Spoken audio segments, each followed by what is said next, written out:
இன்னைக்கு அதிமுக அலுவலகத்தையே டெல்லிக்கு மாத்திட்டாங்க. இப்ப அதிமுக அலுவலகம் என்னன்னு கேட்டீங்கன்னா திரு அமித்ஷா அவர்களுடைய வீடு தான் அதிமுகவுடைய தலைமை அலுவலகம். திரு கனிமொழி அவர்களே, அண்ணா திமுக அலுவலகம் சென்னையில் தான் இருக்கின்றது. உங்களுக்கு சந்தேகம் இருந்தால் தாராளமாக வந்து பார்த்து விட்டு செல்லலாம்.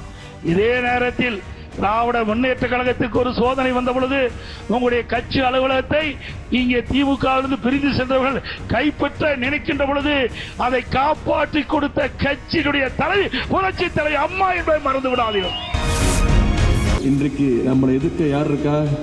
எடப்பாடி பழனிசாமி, நயினார் நாகேந்திரன், ஜவஹர்லால் நேரு. இந்த பக்கம் ஜவஹர்லால் நேரு, இந்த பக்கம் இனிமே அவர் எடப்பாடி பழனிசாமி கிடையாது, முகமூடி பழனிசாமி. நான் சொல்லல.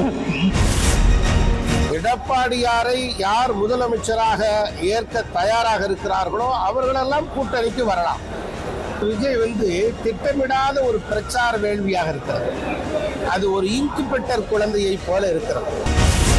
டிடிவி தினகரன் இருந்தார், வெளியே போயிட்டாரு. ஓபிஎஸ் இருந்தாரு, வெளியில போயிட்டாங்க. அம்மையார் சசிகலா ஆதரவு தெரிவிச்சாங்க. இப்ப நிலைப்பாடு என்னன்னு தெரியாது. இப்ப புதியதா அண்ணன் செங்கோட்டையன் கிளம்பி இருக்காரு. அவருடைய கட்சி அதை சரி பண்ண சொல்லுங்க. அவர் ஏன் இந்தியா கூட்டணிக்குள்ளேயும் காங்கிரஸ்குள்ளேயும் வராரு? இந்தியால ஒரு ஸ்பீக்கர் அரசியல் செய்யறாருன்னா முதல் இடத்துல அப்பாவு தான் இருப்பார். இன்னைக்கு சட்டமன்றத்தில் உண்மையை சொல்ல வேண்டும் என்றால் முதலமைச்சர் பேசுவதை விட திமுகவுக்கு ஆதரவா அப்பாவு தான் பேசுறாரு. என்ன தைரியத்துல இருந்து அகந்த வருதோ தெரியல. ஏன்னா கட்சி ஆரம்பிக்க சொன்னது புஷி ஆனந்துக்கு அமித்ஷா சொல்லி அது மூலமா தான் ஆரம்பிச்சதாட்டு. ஒன்றிய ஆட்சியில் இருக்கின்ற அமித்ஷா அவர்கள் பாரத பிரதமர்களுடைய கைடன்ஸோட கட்சி ஆரம்பிச்சதாட்டு பல பத்திரிகைகள் ஊடகங்கள்ல செய்தியை பரப்பிட்டு இருக்காங்க. பரப்பல, அந்த செய்தியை சொல்லிட்டு இருக்காங்க. யாரோ மோடி வந்த உடனே வரி போட்ட மாதிரி இவர்கள் பேசுகிறார்கள். பிரம்மாண்டமான ஒரு திட்டத்தை கொண்டு வரும்பொழுது முதலமைச்சர் அவர்கள், நான் கேட்கிறேன், இதுக்கு முன்னால யூபிஏ கவர்மெண்ட்ல நீங்க தானே இருந்தீங்க? 17 வகையான வரி போட்டது நீங்க தானே. 17 வகையான வரி ஏன் குறைக்கல நீங்க கேட்டீங்களா?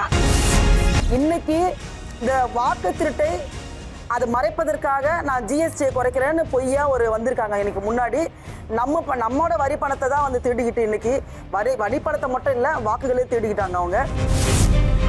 நம்ம பிள்ளைங்களை பொறுத்து கணக்கு பாடத்தில் 100க்கு 100 வாங்கிட்டு, சயின்ஸ் பாடத்தில் 98 மார்க் வாங்கிட்டு, தமிழில் 78 மார்க் வாங்கிட்டு, இங்கிலீஷில் 90 மார்க் வாங்கிட்டு எல்லாம் பண்ணிட்டு போகும் பொழுது இந்த 3வது மொழியாக ஏதோ ஒரு மொழியில் அவன் ஃபெயில் ஆகிட்டானா ஒட்டுமொத்தம் நீ ஃபெயில், நீ 7வதுல தான் படிக்கணும், 10வதுல தான் இருக்குன்னு சொல்றது எந்த விதத்தில் அது நியாயம்? அதான் திணிக்காதீங்க.